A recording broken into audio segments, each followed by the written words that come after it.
Coming up on KQ2 News at 6. St. Joseph police are investigating after a body was discovered at Brittany Village Apartments. Plus, police are also investigating a Southside shooting that happened this afternoon. And hundreds of U.S. troops are heading to the southern border ahead of an expected migrant surge as Title 42 expires. From your local news leader, this is KQ2 News at 6. The St. Joseph Police Department is investigating after a badly decomposed body was found on Tuesday. Thanks for joining us. I'm Mary Grace Rice. And I'm David Bowden. Captain Jeff Wilson says the body was discovered in a storage unit. As of right now, police do not believe foul play was involved as the man appears to be homeless. Now, Wilson adds that it's too soon to determine a cause of death. And police are also investigating a shooting that took place just before 12:30 p.m. in South St. Joseph. Officers responded to the area of Grant and Kentucky streets on reports of a shooting. According to police, the incident is believed to have stemmed from a domestic disturbance between a man and a woman. A vehicle passing by attempted to intervene in the situation when the man reportedly pulled out a handgun, firing shots at that vehicle. The suspect fled the scene in a silver vehicle. No injuries have been reported at this time. Well, the American Red Cross has been assessing damage in Trenton and Lynn County after severe weather hit the area over the weekend. That's right. Local Red Cross officials are working with state and county emergency management to determine the extent of the damage and assisting cleanup and recovery efforts. The Red Cross will be rolling out their new MARC, Multi-Agency Resource Center program on Saturday. The center focuses on providing a one-stop shop for residents from the impacted counties by giving them answers to their questions as well as needed resources. It's been a pretty active season for us here in the area, and this is a great way to be able to coordinate with all of our partners. It was requested by the county and emergency management, and we're just participating, make sure that any resources that we have available, any questions that we can answer, that we're there, not only to support the community and the recovery, but also to work with our partners to make sure that everybody has access to resources. The damage assessments are still underway. The MARC will be located at the Resources Linnea Center from 12 p.m. to 6 p.m. And KQ2's Chief Meteorologist Mike Brasciano joining us now from the Weather Center. Hey, Mike. Hey, David. Today we had some sunshine. Now the clouds are starting to move back in. We have a couple of disturbances that we're going to be watching as we go through your Thursday, Friday, and even into your Saturday. Our Reed Automotive Group camera is showing us just some of these high, thin cirrus clouds out there, and that's kind of held our temperatures down a little bit. Right now we're at 83, that's the high for the day. 86 in Atchison, 84 in Hiawatha. The severe weather for tomorrow looks to be out to the west of us, Wichita, Oklahoma City, Dodge City. We'll probably see some scattered thunderstorms that will move in actually from the south, and we'll show you those all coming up in just a few minutes. Mary Grace, David. All right, thanks, Mike. Well, this is some good news. Tomorrow kicks off the summer's parties on the Parkway. The first concert is from 5 to 8 p.m. And it sounds like a lot of fun. Kicking off the concert series is bluegrass band The Match Sellers. The concert will be on Southwest Parkway and King Hill Drive. And for the rest of the 2023 lineup, you can visit our website, kq2.com.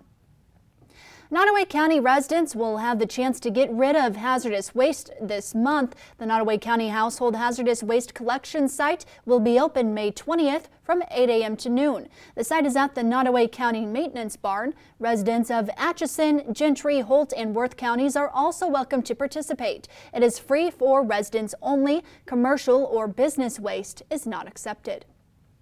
Well, in just over 24 hours, Title 42, a Trump-era border restriction policy, is set to expire. The crisis at the border is ramping up as the end of Title 42, that pandemic-era policy, approaches. The Biden administration is now taking unprecedented measures to manage the border. Homeland Security Secretary Alejandro Mayorkas says that the migrants cross the border illegally, it will mean tougher consequences. Unlike under Title 42, an individual who is removed under Title 8 is subject to at least a 5-year bar on re-entry into the United States and can face criminal prosecution if they attempt to cross again. Now, hundreds of U.S. troops are also set to begin a range of missions along the southern border, but will not be interacting directly with the migrants. House Oversight Chairman James Comer has released new details that he says support allegations of the Biden family's shady business dealings. He alleges they have received millions of dollars in payments from foreign entities in China and Romania. According to a memo, the committee obtained new bank records, including payments made to companies tied to Hunter Biden. Comer suggests Joe Biden may have been improperly influenced by these dealings. The president, when confronted with this information, said it wasn't true. Instead of being honest with the American people, President Biden has claimed since the 2020 election that his family has not received money from China. That was a lie in 2020. It is inconceivable that the president did not know it. To be clear, this latest report does not show any payments made directly to Joe Biden, either as vice president or after leaving office. And the bank records by themselves do not indicate the purpose of the payments that were made. Well, still ahead on KQ2 News at 6. We continue our series on Mental Health Awareness Month, taking a look tonight at the fight for a solid community partnership. And we'll continue to track some storms that'll be in our area for tomorrow. Talk about that in a few minutes. First, let's take a look at that almanac. Stay with us. We're going to be right back.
Tuesday evening in our series on Mental Health Awareness Month, KQ2 Hometown This Morning anchor Jody O'Brien clued us into some real gaps in mental health resources. Tonight, she shares how local mental health advocates are fighting for solid community partnerships to keep people safe in Northwest Missouri. Many of my students needed mental health services. The root cause is mental health problems. The only reason we have this problem is because we need better mental health support. You cannot escape a discussion about crime in America without first talking about mental health. But if you think local officials aren't aware and taking steps to address the intersection of crime and mental health, think again. So we have the Crisis Intervention Team Council that covers Northwest Missouri, and there's councils actually that cover every part of the state that utilizes this partnership between law enforcement, courts, hospitals, mental health providers, state agencies, community advocates, and really recognizes that we all serve the same individuals. We just come from different perspectives. And if we can collectively do a better job of recognizing who we're interacting with, who are really struggling with mental health and substance use, and guide them to the right resources versus catching them up in the legal system. Buchanan County Sheriff Bill Pewitt says it's a vicious cycle, and at times he runs a pseudo-mental health facility. And sitting on a statewide committee called Policing, Justice, and Mental Health through the Missouri Association of Counties helps to address this major issue. We have 200 people that have been judged mentally incompetent by a court, by a judge, and supposed to be in the Department of Mental Health that are currently setting between 8 to 12 months in a county jail waiting for a bed date at the state level. That is a problem. Pewitt says the county jail employees do not have the training needed to address serious mental health issues, but he's grateful to have a team of resources behind him in Northwest Missouri. We have a grant from United Way, so we have an embedded clinician that is now working in the jail and does a tremendous job helping and working with inmates that are struggling, and whether they're going to be released or they're going to go on to prison, still providing a lot of resources and helping them overcome some problems or identify some issues that might need some help, when they get released from custody. We also provide training to law enforcement and other first responders to just provide that education about behavioral health. And then there is the issue of first responders themselves. It's estimated that 20 to 25% of all first responders experience post-traumatic stress. Not only do you have to consider and worry about the mental health of inmates and the people in the community, there's been a push to look at mental health of first responders. Pewitt is again grateful to the many community members who are standing in the gap when it comes to resources. Jody O'Brien, KQ2 News. Stay tuned for Thursday evening this week when Jody shares with us how local U.S. veterans have found an ally off base. Well, here's a live look outside. Mike has your full weather forecast after a break. First, your almanac. KQ2 News at 6 will be right back.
Now, your KQ2 Local Weather Authority forecast with Chief Meteorologist Mike Braciano.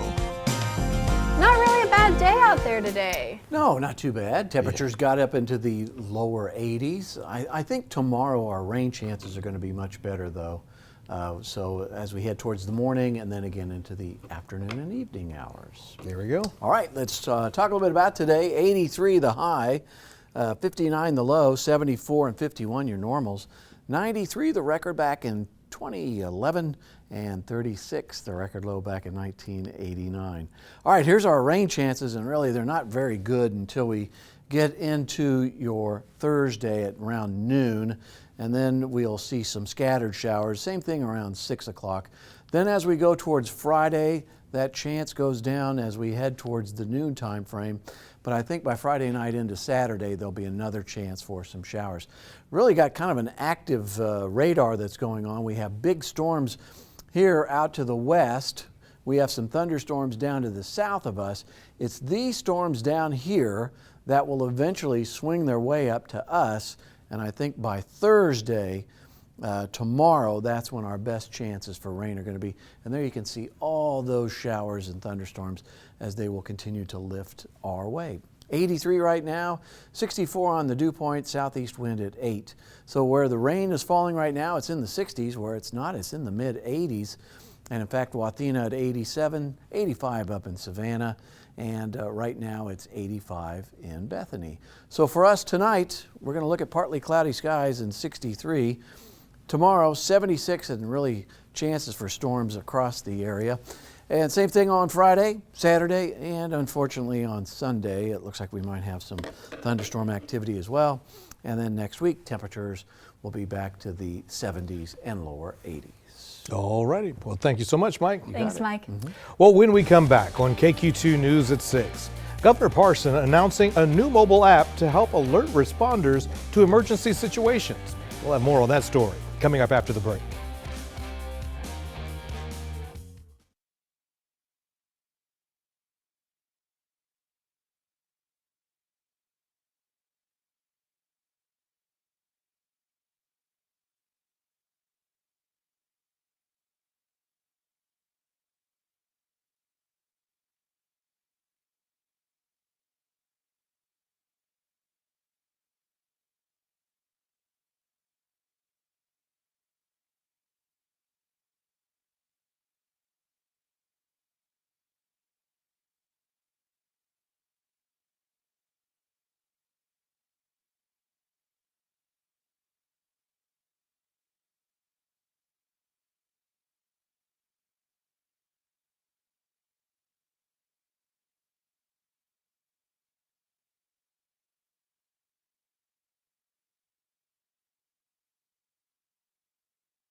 Well, Missouri Governor Mike Parson announcing that he has publicly posted an application for individuals seeking appointment as the City of St. Louis Circuit Attorney. The next St. Louis Circuit Attorney will need to be able to take over on June 1st. Now, due to the short timeline, the application will close on Monday, May 15th at 12 p.m. so that names can be considered and an appointment announced prior to June 1st. And today, Parson announced that public and charter schools in Missouri can begin signing up to utilize a new state-funded mobile emergency alerting app that allows teachers and others to rapidly alert school staff and first responders to emergency situations. The alert app will be available free to schools and users. And over in Kansas, Governor Laura Kelly announcing today the nation's top manufacturer of cast iron and plastic pipe fittings will build an $80 million manufacturing facility in Maize. Now, this investment is expected to create 50 full-time jobs. Construction on Charlotte Pipe and Foundry's Maize facility is expected to begin in January 2024 and be completed by early 2025. Well, still ahead on KQ2 News at 6, we know times and locations for two of the reigning Super Bowl champion Kansas City Chiefs 2023 season. Anna Benton Sr. signed her national letter of intent this afternoon. Details coming up next in sports.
Not very many. No, thought she's. Not very many.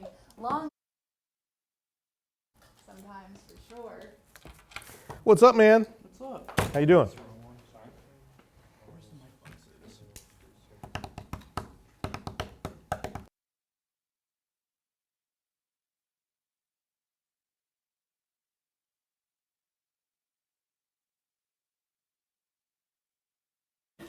Mic check 1, 2, 3, 4, 5, 6, 7, 8, 9, 10.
Well, the reigning Super Bowl champions, the Kansas City Chiefs, find themselves in some high-profile games coming up in 2023, including one international game.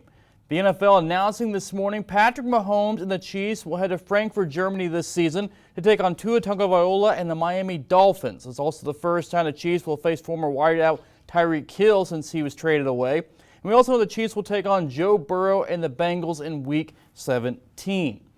So we know the dates for those two games: Dolphins in Germany on November 5th and the Bengals on New Year's Eve at Arrowhead. But for the rest of the schedule, we'll find out when the Chiefs play the likes of the Eagles, Packers, Jets, Bills tomorrow when the NFL releases the complete schedule. In Major League Baseball tonight, Royals hosting the White Sox. First pitch coming up in about 15 minutes at 6:40 out at Kauffman Stadium. And the Cardinals visiting the Cubs at 6:40 as well over at Wrigley Field. Well, the high school senior signings continuing on with another city athlete making her decision official this afternoon. Benton Cardinals wrestler Tatum Levendahl will head to the University of Dubuque up in Iowa to continue her wrestling career. She's a 3-time state qualifier and medaled in her senior season. Levendahl will be a part of the first women's team at Dubuque and will be coached by Dennis Hall, a 10-time U.S. champion, a world champion, and a 3-time USA Olympian. So a big opportunity coming for Levendahl. University of Dubuque, it's going to be their first year with a women's program, so I feel like I'm excited to be a part of something big and to have a very well-known athlete as my coach. You know, he did a lot of amazing things. I know he's just got his head's just full of things and for me to learn. I'm really excited to grow as a wrestler. And in high school basketball, fans get ready. The second annual St. Joseph Sports Commission Hall of Fame Holiday Hoops Classic returning to Civic Arena this December. This year's Classic will be 3 days and it will include every high school basketball program in the county. Capitalize on excitement and what's hot in St. Joe right now. We've got some great basketball in St. Joe on all levels. And so I think it's really unique as a sports fan. Again, if you're the fan that sat at home and said, goodness, wish we had these things here. We do. Take advantage of that. And here's a complete list of the schools, including all 5 city high school programs, boys and girls included. East Buchanan, Mid Buchanan, DeKalb, Savannah, North Andrew. 28 teams total, 14 games in 3 days, December 20th, 21st, and 22nd. That's Look at Sports. We'll be right back.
Well, we've got a few high clouds right now, but for tonight, 63 the overnight low. For tomorrow, watch out for some scattered chances for some showers and thunderstorms in the morning and then again in the afternoon and evening. 76 will be the high. Unfortunately, it looks like we might have a chance for some rain on Mother's Day, but next week looks pretty nice as we start Monday, Tuesday, and Wednesday with lots of sunshine. We are in that spring cycle. We I love are, it. yes. Well, thank you so much for joining us. Your next news is at 10 o'clock. I'll see you there. Have a great evening.